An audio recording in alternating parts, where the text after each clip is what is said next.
আহ, প্রথমেই একটু আলোচনা করতে চাই রাজশাহী বিশ্ববিদ্যালয়, ঢাকা বিশ্ববিদ্যালয়, জাহাঙ্গীরনগর বিশ্ববিদ্যালয় এবং চট্টগ্রাম বিশ্ববিদ্যালয়। সব জায়গাতে আমরা দেখেছি একক আধিপত্য শিবিরের। ছাত্র দল গেল কোথায়? মানে কেন ছাত্র দল সামনে আসতে পারলো না? না, ছাত্র দল কোথায় গেল এটা আসলে প্রশ্ন না। প্রশ্ন হচ্ছে যে ইলেকশন হয়েছে এবং সেখানে ছাত্র শিবির সমর্থিত প্যানেল বিজয়ী হচ্ছে। ঢাকা শহরে কিংবা বড় শহরগুলিতে এটি হবার সম্ভাবনা অনেক বেশি, এই কারণে যে সারা বাংলাদেশ থেকেই ছেলে মেয়েরা এসে ঢাকা শহরে ভর্তি হয়। তো এই কারণে দেখা যায় যে ঢাকা শহরে কারা ভর্তি হতে পারে, যারা ভর্তি পরীক্ষায় ভালো করে। আমরা এটা অস্বীকার করতে পারবো না যে ছাত্র শিবির প্রচুর কোচিং সেন্টার চালায়, তারা ছেলে মেয়েদেরকে পড়াশোনা করতে আগ্রহী করে, তারা লোকজনকে বলে যে তোমরা পড়াশোনা করো। আপনি দেখবেন যে কোর্টেও প্রচুর উকিল রয়েছেন, ব্যারিস্টার রয়েছেন যারা বিদেশ থেকে পড়াশোনা করে এসেছেন।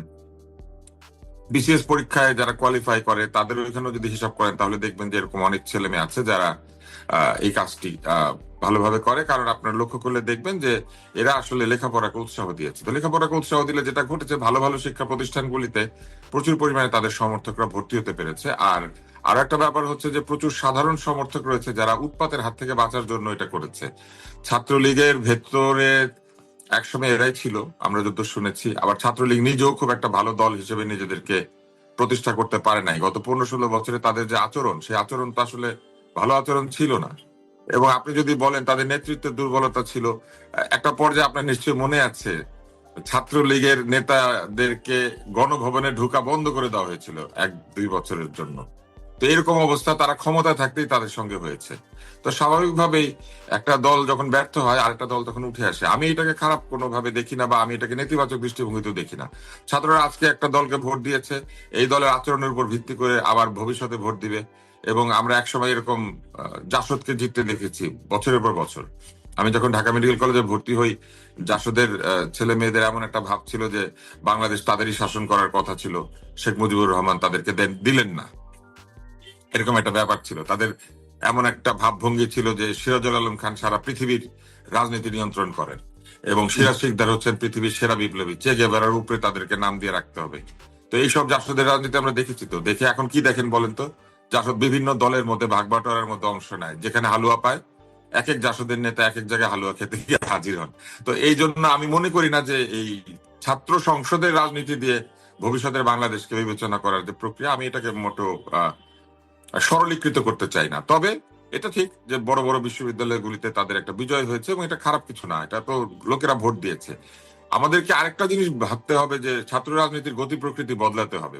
আজকে যে নতুন ছাত্র ছাত্রী যারা, তারা কিন্তু শুধুমাত্র রাজনৈতিক কথাবার্তা শুনতে চায় না। আপনার নেতা কত বড়, আপনার নেতা কত কিছু অ্যাচিভ করেছেন, তার চেয়ে বেশি গুরুত্বপূর্ণ হয় তাদের কাছে দেখা দেয় গরম পানি ঠান্ডা পানি, বাথরুমটা ভালো কিনা। কারণ এখনকার জেনারেশন জন্মের পর অভাব দেখে নাই, আমরা দেখেছি। এখনকার জেনারেশন দোকানে গেলে চকলেট পায়, আমাদের জীবনে একটা মিনি চকলেট কিনতে পারাটা বিরাট একটা ব্যাপার ছিল। তো যখন মানুষ অনেক কিছু পায় তখন সে আরো কিছু চায়।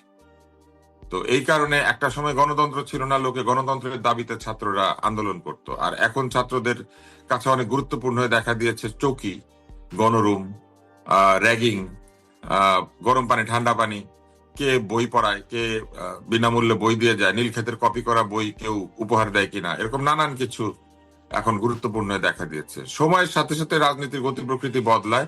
আমি মনে করি যে আমাদের পুরনো রাজনৈতিক দলগুলিকে তাদের রাজনৈতিক যে বিশ্লেষণ বা রাজনৈতিক যে ভঙ্গি সেটা বদলাতে হবে। আর আপনি বলেন এখন যাদেরকে আপনারা দেখছেন বিজয়ী হয়ে আসতে, প্রচুর পরিমাণে ছাত্রলীগ আওয়ামী লীগকে গালিগালাজ করতে, এরা সবাই সাদ্দামের সাথে, রব্বানির সাথে, আরো কে সোহাগের সাথে, এদের সাথে তাদের গলাগলি করা ছবি আছে।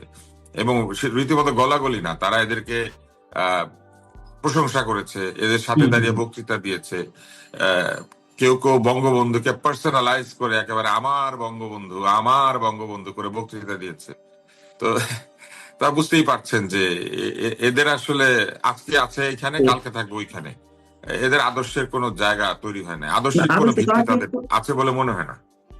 তারা কিন্তু গুপ্ত রাজনীতি করেছে। তুষার, আপনি যদি খেয়াল করেন বা এটি নিয়ে তো সাম্প্রতিক সময় নানান আলোচনা চলছে। এবং আপনি যেটা বলছেন, আমি একটু প্রশ্ন করি, আপনি যেটা বলেছেন যে হ্যাঁ, এটা সমস্যা কোথায়, গণতান্ত্রিক ভাবে নির্বাচিত হয়ে আসবে। অবশ্যই আমি সেটি সমর্থন করি, গণতান্ত্রিক ভাবে যে নির্বাচিত হয়ে আসবে তাকে সমর্থন করতে হচ্ছে। তারপরে সেখানে তো মানুষেরাই ভোট দিয়েছেন। তাই না? বা এখানে যেমন ছাত্ররা ভোট দিয়েছে।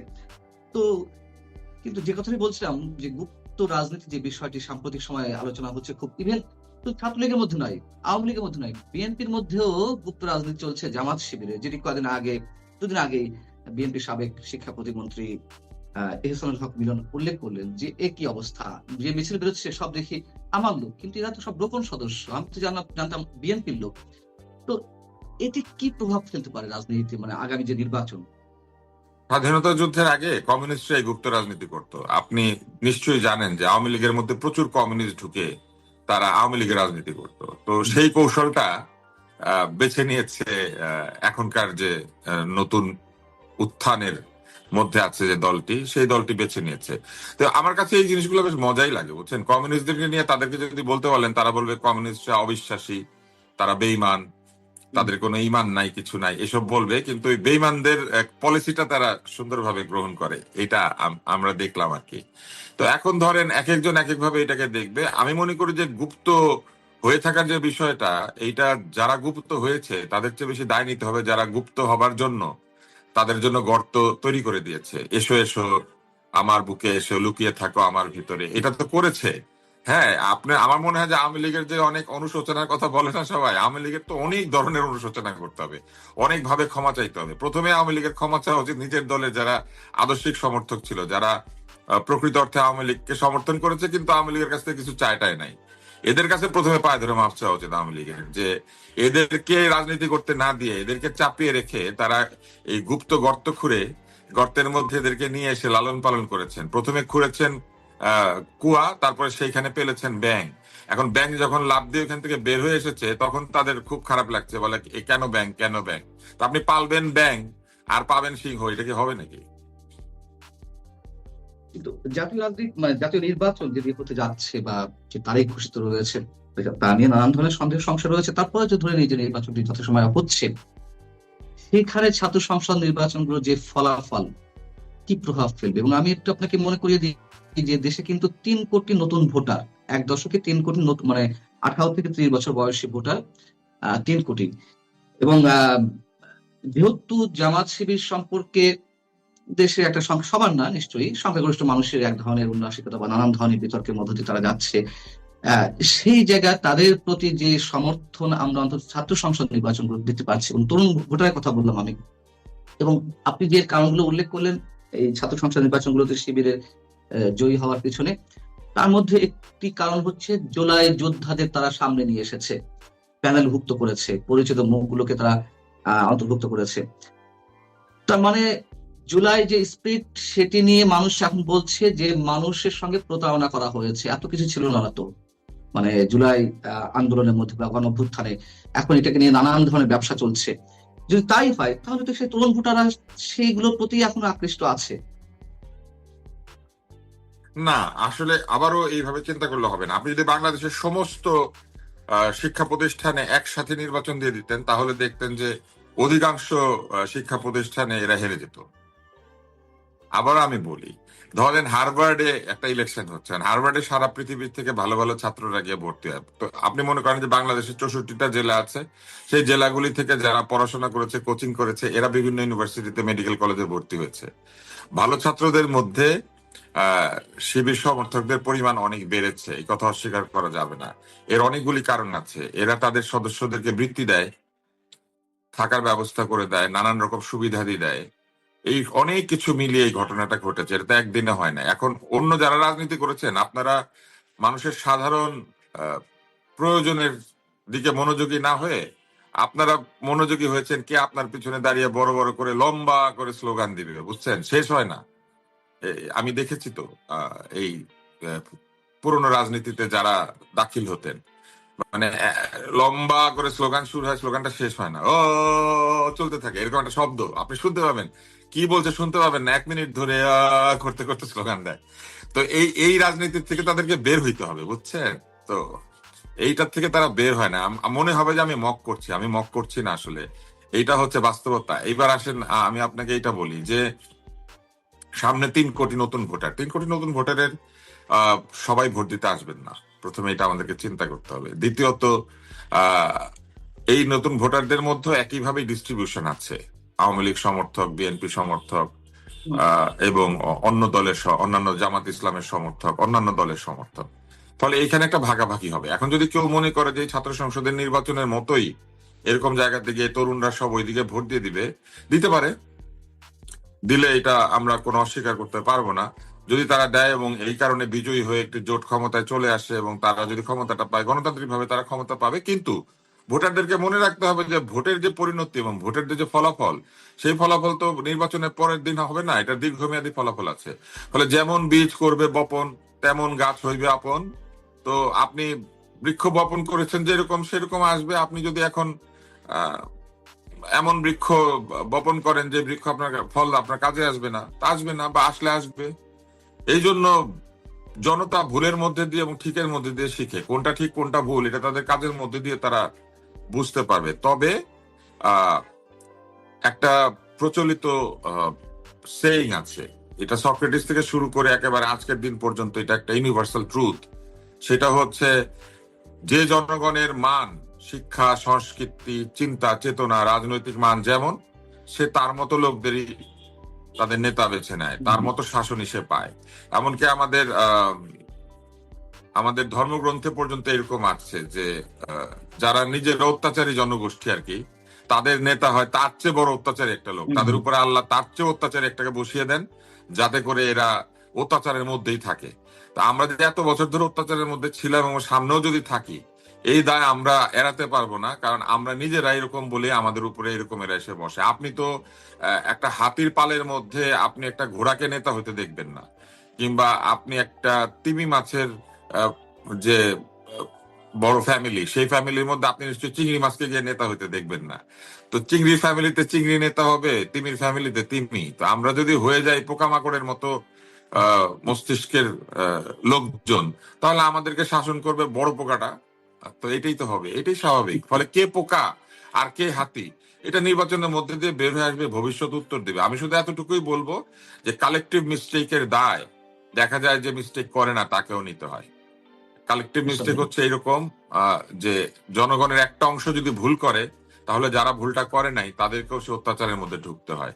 এবং এই যে দেশে দেশে মানুষ যে বের হয়ে যায়, রাজনৈতিক আশ্রয় নেয়, দেশ ত্যাগ করে, মেধাবী লোকজন দেশে ফিরতে চায় না, এটা একটা বড় কারণ হচ্ছে এই কালেকটিভ মিস্টেক। একটি জাতি তার জাতিগত ভুলের মধ্যে দিয়ে সেই জাতি ধ্বংসের দিকে এগিয়ে যায়।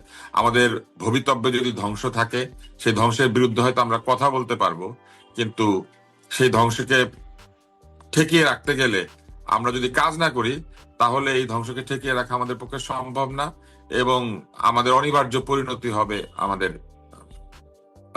ধ্বংস। সেটা তখন মেনে নিতে হবে। আপনি যদি সিরিয়াতে তাকান, তাহলে দেখবেন আকাশ থেকে বোমা পড়ে। আর সিরিয়াতে বোমা পড়ে, এটা কেন পড়ে? যদি সবাই বলে যে অত্যাচারী এটার জন্য দায়ী, হ্যাঁ অত্যাচারী ভয়ঙ্কর, সে দায়ী, কিন্তু এই বোমা পড়ার জন্য তাদের নিজেদের অনৈক্য দায়ী। আসলে তাদের নিজেদের মধ্যে ঐক্য নাই, ঐক্য ছিল না বলে কেউ এসে তাদেরকে আলাদা আলাদা করে পিটাইতে পারে। আমাদেরকে যে ব্রিটিশ এতদিন শাসন করেছিল, একই কারণে আমাদের জাতির মধ্যে ঐক্য ছিল না, এবং ঐক্য না থাকার কারণে আমাদেরকে শাসন করতে পেরেছে। অত্যাচারী কোনোদিনই ঐক্যবদ্ধ জাতিকে শাসন করতে পারে না। ঐক্য যখনই নষ্ট হয়, তখন অত্যাচারীর সুযোগ তৈরি হয়। আমি একটু অন্য বিষয়ে যাই। জুলাই যোদ্ধাদের, সরকারের ভাষ্য অনুযায়ী জুলাই যোদ্ধাদের দায় মুক্তি আইন, মানে তাদেরকে দায় মুক্ত করার জন্য দায় মুক্তি আইন করা হচ্ছে। তাহলে কি আমরা ধরে নেব যে হত্যাকাণ্ডগুলো ঘটেছে এই জুলাই যোদ্ধারাই তার একটা বিশেষ অংশ হত্যাকাণ্ড ঘটিয়েছে? তার কারণ জাতিসংঘের যেই রিপোর্ট 15 আগস্ট পর্যন্ত 2024-এর 1 জুলাই থেকে, সেই রিপোর্ট অনুযায়ী 1400 মানুষের হত্যাকাণ্ডের কথা বলা হয়েছে, এবং সেটিকে আওয়ামী লীগের বলে চালিয়ে দেওয়া হয়েছে। আওয়ামী লীগ তো অবশ্যই দায়ী, সেটা অস্বীকার করার মানে অবস্থা নেই, সে একজন হোক আর 1000 জন হোক, যাই হোক। কিন্তু সরকার তাহলে এটি কেন করলো? এবং সরকার যেখানে বলেছিল 832 জন 5 আগস্ট পর্যন্ত হত্যাকাণ্ডের শিকার হয়েছে, কিন্তু আপনি 1400-কে পুরোপুরি আওয়ামী লীগের উপর দায় চাপানো হচ্ছিল। কথা হচ্ছে দায় মুক্তি আইনটা কি প্রয়োজন পড়লো? সরকার কি এক ধরনের স্বীকৃতি দিয়ে দিল যে হত্যাকাণ্ডগুলো ঘটেছে, যে বলছিলাম যে তার একটি বিশেষ অংশ এই জুলাই যোদ্ধারা ঘটিয়েছে? খুব ভালো হতো সরকার যদি একটু চমৎকার এক্সপ্লানেশনের আয়োজন করতেন এবং সুন্দর করে এক্সপ্লেন করে বুঝিয়ে দিতেন যে কেন দায় মুক্তি। দায় থাকলে দায় মুক্তি লাগে, দায় না থাকলে তো দায় মুক্তি লাগে না। যেমন আমি যদি এখন বলি যে পান্না সাহেবকে সারা জীবনের জন্য চুরির দায় মুক্তি দেওয়া হলো, তো এটা বললে কি প্রমাণিত হবে? আপনি নিশ্চয়ই কোনোদিন চুরি করেছেন, তাই না? অথবা আমি বললাম যে পান্না সাহেবকে অন্য কোন একটা অপরাধের জন্য, তার নিশ্চয়ই এটা করেছেন, না হলে আপনার দায় মুক্তি লাগবে কেন? সাধারণ লোকের তো এই দায় মুক্তি দরকার হচ্ছে না, সে চুরি করে না, অতএব দায় মুক্ত হতে হয় না। এখন জুলাই যোদ্ধাদের দায় মুক্তি দেওয়া এটা সরকারি সিদ্ধান্ত, এটা তারা দিতে পারেন। সরকার, রাষ্ট্র বিভিন্ন সময় বিভিন্ন কিছুকে দায় মুক্তি দিতে পারে, আইনের মধ্যে আছে বলে। আমরা অতীতের সরকারের সময় দেখেছি যারা বিদ্যুৎ বিভাগে কাজ করতেন তাদেরকে দায় মুক্তি দিয়ে দেওয়া হয়েছিল। কেন বিদ্যুতে দায় মুক্তি দিতে হবে এটা আমি বুঝি না এখনো। হ্যাঁ, তো দেওয়া হয়েছিল। তো এরকম দায় মুক্তি দেয় লোকজন। হ্যাঁ, দায় মুক্তি দেয়। বিদ্যুতে কেন দেওয়া হয়েছিল? কারণ দুর্নীতির সম্ভাবনা আছে বা দুর্নীতির অভিযোগের ব্যাপার আছে, অতএব এটা আসলে দুর্নীতির দায় মুক্তি ছিল। সেরকম এখন কোন কোন অপরাধের জন্য দায় মুক্তি দেওয়া হচ্ছে এটা তো বলতে হবে। ধরেন জুলাই মাসে কেউ চুরি করেছে, যদি চুরি করে থাকে তাহলে সে যেই হোক না কেন চুরির অপরাধে তো সে দায় মুক্ত হতে পারে না। তাহলে কোন অপরাধের জন্য সে দায় মুক্ত? জুলাই যোদ্ধারা নিশ্চয়ই ওই ছিচকে অপরাধ করে নাই বা কোনো অন্যায় করে নাই, অতএব ওই দায় মুক্তি তো তাদের দরকার নাই। তাহলে কোন কোন অপরাধের জন্য দায় মুক্তি এইটা পরিষ্কার ভাবে একটু বলা দরকার। দ্বিতীয়ত, 5ই আগস্ট পর্যন্ত জুলাই যুদ্ধ চলেছে, ফলে 5ই আগস্ট পর্যন্ত দায় মুক্তি হতে পারে। এটা দীর্ঘমেয়াদে বাড়িয়ে দিয়ে আরো তারিখ বাড়িয়ে দায় মুক্তি আসলে হতে পারে না। কেননা 5 তারিখের পরে জুলাইয়ের স্বাধীনতা অর্জিত হয়েছে।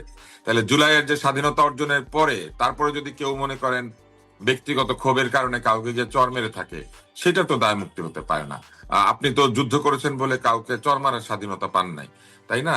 তো এইটা চিন্তা করতে হবে। তাই ওখানে যেহেতু আইনের লোক আছেন, আইন করে অনেক কিছুই বন্ধ করা যায়, অনেক কিছুই চালু করা যায়, অনেক মামলা দেওয়া যায়, ভুয়া মামলাও দেওয়া যায়, আইনের ভিতর দিয়ে ভুয়া মামলা করা যায়। কিন্তু তাই বলে তো আইন মানে এমন কিছু করা উচিত না যেটাতে আইনের যে স্পিরিট সেটা ক্ষতিগ্রস্ত হয়। তা আইনের একটা বড় স্পিরিট হচ্ছে আইনকে সকলের প্রতি সমান আচরণ করতে হবে। কোনো আইন যদি করা হয় যেখানে বিচার প্রার্থী বা বিচার পাওয়ার উপযুক্ততা আছে, এমন অপরাধেরও বিচার বন্ধ হয়ে যায়, তাহলে সেই আইনটি ভালো আইন হবে না। তাই আমি মনে করি দায় মুক্তি দেওয়া যেতে পারে, কিন্তু এই দায় মুক্তিকে সুন্দরভাবে ব্যাখ্যা করতে হবে। কোন কোন অপরাধের জন্য দায় মুক্তি দেওয়া হয়েছে সেটা বলতে হবে, কত তারিখ পর্যন্ত দায় মুক্তি দেওয়া হয়েছে সেটা বলতে হবে, এবং এই পুরো ব্যাপারটিকে সুন্দরভাবে বুঝিয়ে জুলাই যোদ্ধা কে কে প্রমাণ করবে যে সে জুলাই যুদ্ধ করেছে আর কে করে নাই সেটাও বলতে হবে। যেমন জুলাই মাসে আমি বক্তৃতা দিয়েছি, আমি একাধিকবারে আন্দোলনের বিভিন্ন জায়গাতে গিয়ে মেধার পক্ষে কথা বলেছি, কারণ আমি এখনো মনে করি যে এই কোটা পদ্ধতি ভালো নয়। মেধাবীদের জন্য অনেক বেশি সুযোগ থাকা উচিত। কোটা যদি থাকেও সেটা অত্যন্ত অল্প পরিমাণে থাকতে হবে, যার একেবারে প্রাপ্য তাকে দিতে হবে। অনেক পিছিয়ে থাকা জনগোষ্ঠী, একেবারে হতদরিদ্র কিংবা অত্যন্ত বড় অবদান রেখেছেন এমন কোন গোষ্ঠী, তাদের জন্য স্বল্প পরিমাণে কোটা থাকতে পারে। কিন্তু এই ঢালাও ভাবে 30, 40, 50% কোটা এটা থাকতে পারে না, এটা উচিত না।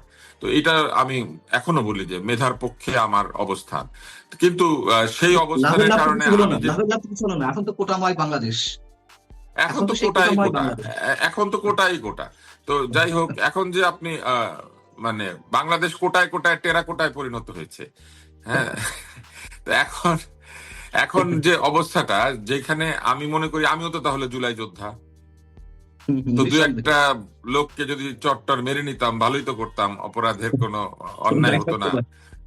হ্যাঁ, তো এইটা আসলে ঠিক হবে না, তাই না? এই জিনিসটা ঠিক হবে না। তাই একদম ব্যাখ্যা করে বলতে হবে যে জুলাই যোদ্ধা কে, কারা জুলাই যোদ্ধা হতে পারবেন, কি ক্রাইটেরিয়ায় কাউকে জুলাই যোদ্ধা বিবেচনা করা হবে, এটাও আসলে বলে দেওয়া উচিত।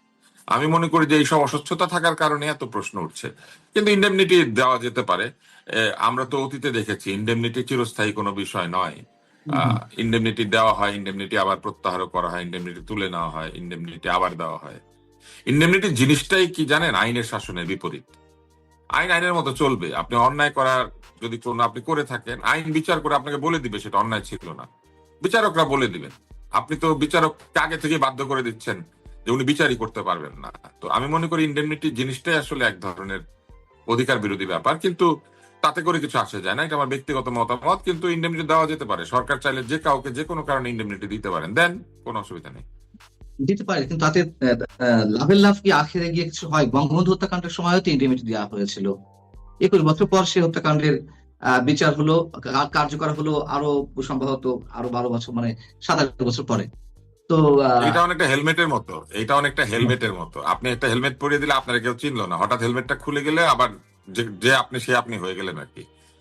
এইসব আইন হচ্ছে হেলমেটের মতো, কিছুদিনের জন্য আপনাকে ভালো রাখবে।